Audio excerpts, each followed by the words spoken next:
ఆహా, ఇప్పుడు కనిపించిన పూల పద ఇంట్లో మాయమైని నేనేమైనా భ్రమపడితినా లేక నా గురుదేవుని ఇలా కంటింపు చేసే మరలా మాయంబ చేసిన కానిము ఇంకా కొద్ది దూరం వెతుకు చూచెదును ఏమైనా పూల పదలు కనిపించనేమో. ఎక్కడ పూల పదలు కనిపించలేదు, అక్కడక్కడ పూల పదలు కనిపించి ఇందులోనే మాయమవుతుంది.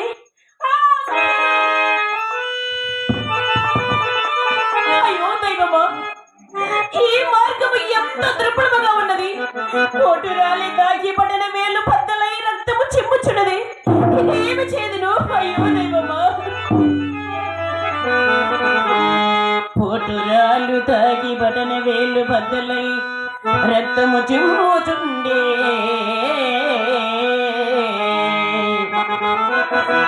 ముళ్ళ తీగలు ద్రేగమన గుచ్చుకొని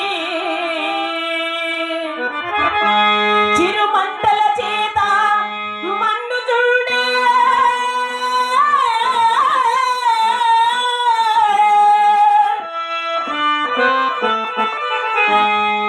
కారడి వాయుగా నిలిచి అరికాళ్ళు కంటె కమల చేత కడిగ నొప్పి వన జంతువులను గాచి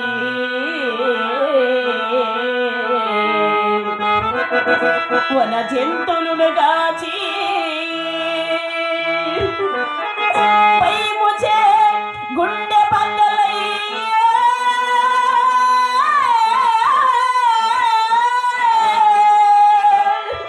అయ్యో దైవమా, చూచి చూచి చూచి చూచి పూల కొరకు చూపు తగ్గి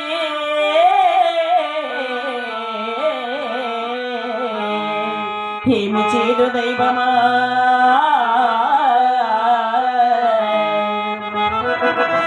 ఏమి చేదు దైవమా. ఏది దారి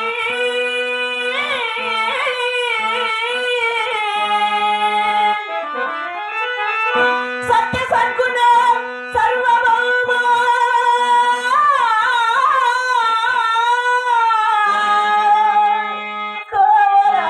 కవరావయ్య నా తండ్రి కరుణభూమి.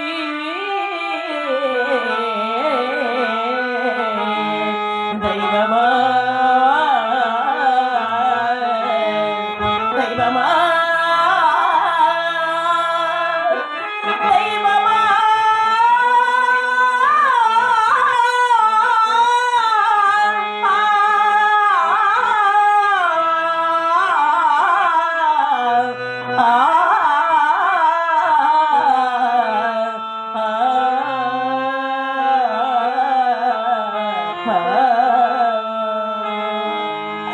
అయ్యో, ఇక ఏమి చేయను, మా కడుపు కూడా ముందుకు వేసారే. వేదనా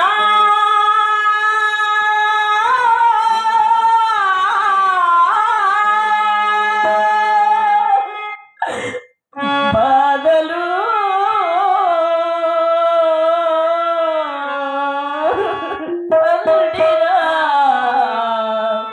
నన్ను ముట్టినా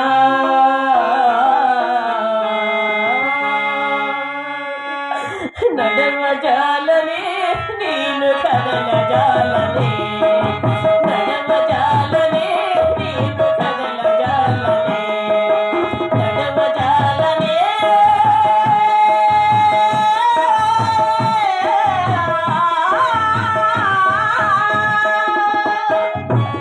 అయ్యో దైవమా,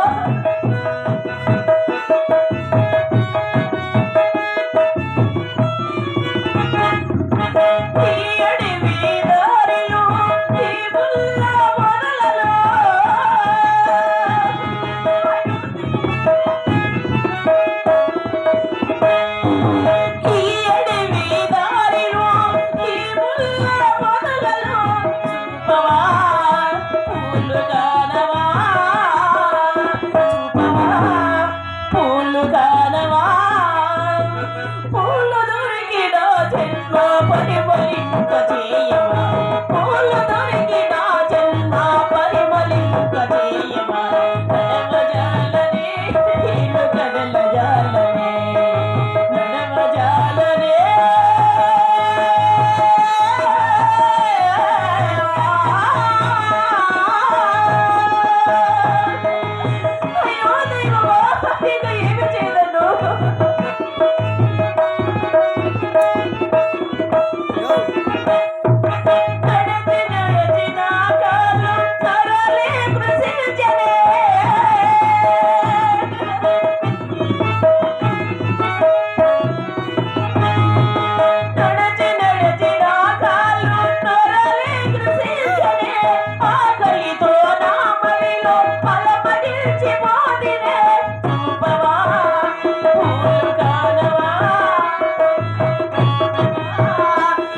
బాబా ఆ విరాట్ పోతులు వీర బ్రహ్మేంద్ర ప్రభు మా తల్లి గోవిందమాంబ తెలిపిన నీ అజ్ఞానుసారమున ఎంతో దూరము నడిచి ఉన్నట్లుంది కానీ 8 మైళ్ళు మాత్రమే నడవగలిగితేనే ఇక కులది కాలములో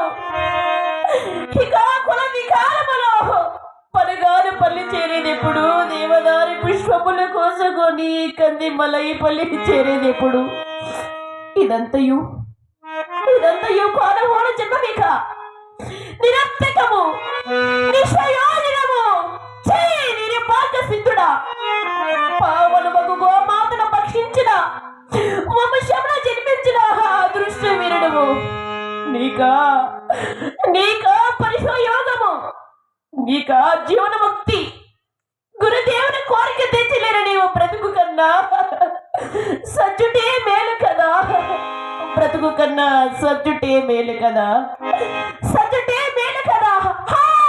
సద్గురు. ఆహా బాలక, ఎవరు నీవు? ఒంటరిగా అరణ్య ప్రాంతమున దుఃఖించుచున్నావు నాయనా. స్వామి శ్రీ విరాట్ పోతులూరి వీర బ్రహ్మేంద్ర స్వాముల వారి ప్రేషిషుడైన సిద్ధైన స్వామి నా గురుదేవులు రేపు మధ్యాహ్నం నిష్ఠాగరిష్ఠులైన జీవ సమాధిని స్థించుకున్నారు. నన్ను భరగాన పలికి దేవదారు పులుగు పంపి ఉండగా ఈ అరణ్యమందు అక్కడక్కడ పూల పొదలు కనిపించచ్చు మాయమవుచు దారి సాగక ఇలా దుఃఖిస్తున్నాను స్వామి, దుఃఖిస్తున్నాను. అయ్యో నాయనా, ఎక్కడ బనగానపల్లి, ఎక్కడ కన్నిమల్లాయపల్లి నాయనా. ఈ కొలది కాలములో బనగానపల్లి చేరేదెప్పుడు, దేవదారుకు పూలు కోసుకుని వచ్చేదెప్పుడు? నేను ఒక ఉపాయము చెప్పుదు ఇందుకు నాయన. అదేమిటో తెలిపండి మహాత్మ. మీ గురుదేవుడు అంతటి అవతార పురుషుడయ్యనేని నీవు నిజముగా శిశుండవై సదా గురునామ స్మరణ చేయుదునేని ముళ్ళు లేని చెట్టాకులు 3 పిడికళ్ళు కోసుకొని నీ జోలి యందు వేసుకునుడా అవి పూలగా మారవా? తప్పగా మారదు స్వామి, తప్పగా స్వామి. ఆహా, ఈ సాధు పొంగుడు ఎండిపోయారు కదా మహాత్మా. ముళ్ళలేని చెట్టాకులు 3 పిడికిళ్ళ కోసుకుని నా జోలవెంత వేసుకునినా అవి పూలగా మరడా గురుదేవా. ఋషి రూపమును వచ్చి ఉపాయం ఉపదేశించి నాకు అదృశ్యమయ్యావా గురుదేవా. నీ మహిమలను చూడాలి. ఇప్పుడే వస్తున్నాను ప్రభు, ఇప్పుడే వస్తున్నాను.